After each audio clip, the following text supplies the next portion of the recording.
Okay, hello everybody. It is Sunday, It is. and I'm back still here at the home. Yay. We're all together. Yay. We are still in that book. We're still in Daniel, chapter 8. Gabriel explains the vision. Daniel 8, starting at verse 15. As I, Daniel, was trying to understand the meaning of this vision, someone who looked like a man stood in front of me, and I heard a human voice calling out from the Ulai River, Gabriel, tell this man the meaning of his vision. As Gabriel approached the place where I was standing, I became so terrified that I fell with my face to the ground. Son of man, he said, you must understand that the events you have seen in your vision relate to the time of the end. While he was speaking, I fainted and lay there with my face to the ground. But Gabriel roused me with a touch and helped me to my feet.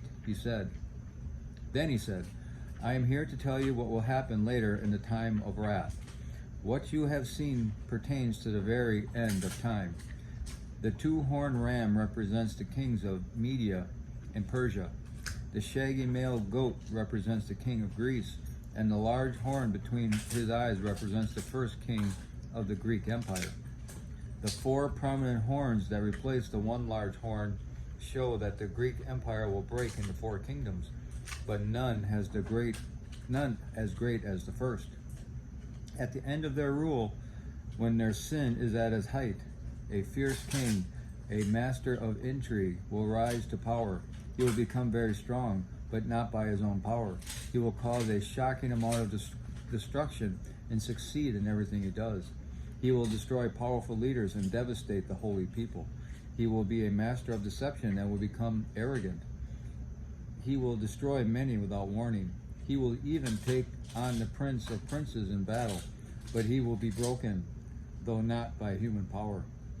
This vision is about 2,300 evenings and mornings is true, but none of these things will happen for a long time, so keep this vision a secret. Then I, Daniel, was overcome and lay sick for several days. Afterward I got up and performed my duties for the king, but I was greatly troubled by the vision and could not understand it.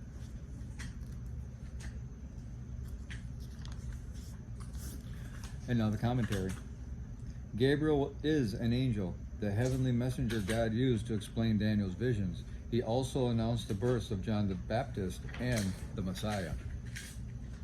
The time of the end in this case refers to the whole period from the end of the exile until the second coming of Christ. Many of the events that would happen under Antiochus IV Epiphanes would be repeated on a broader scale just before Christ's second coming. During these times, God deals with Israel in a radically different way, with divine discipline coming through Gentile nations. This time is sometimes referred to as the period of the Gentiles.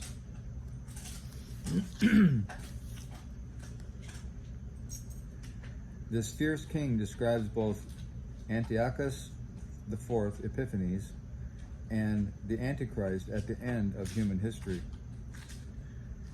The Prince of Princes is God himself. No human power could defeat the king whom Daniel saw in his vision, but God would bring him down. Antiochus IV Epiphanes reportedly went insane and died in Persia in 164 BC. God's power and justice will prevail, so we should never give up our faith or lose hope, no matter how powerful God's enemies may seem.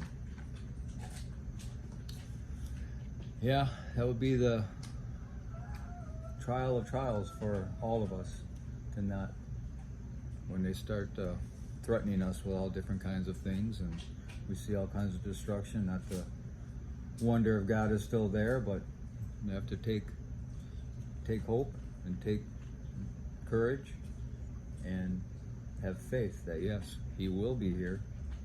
He's done it before.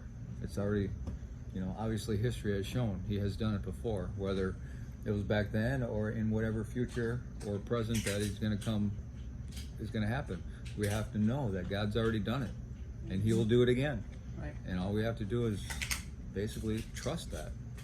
And it can, it can get really bad, and they can threaten us with really a lot of harsh ways. Well, and I'm sure way back then, even though we don't really know it, I'm sure, and the ways of war back then were you didn't get to shoot at somebody from a mile away. You had to do hand to hand. And brutal, just absolute brutality that people are willing and able to inflict on one another. Right. So, in the United States, we're very spoiled. Oh, we're tremendously spoiled here. We don't have a good concept of the different horrible ways that they could. And our media doesn't tell us what's actually happening around the world to Christians in China and other parts of the Muslim world that are, they get beheaded for such things. You probably shouldn't say too much of that because they'll prevent the video from coming on. That's true, but take heart, everybody. We've been monitored. Let's use the word monitored. We've been monitored before. So for just reading out of the book. So. Take heart. Book of God. Yeah, just take heart. God wins no matter what. No matter what we see, God always wins. That's right. All right, have a glorious day, and we'll talk to you later.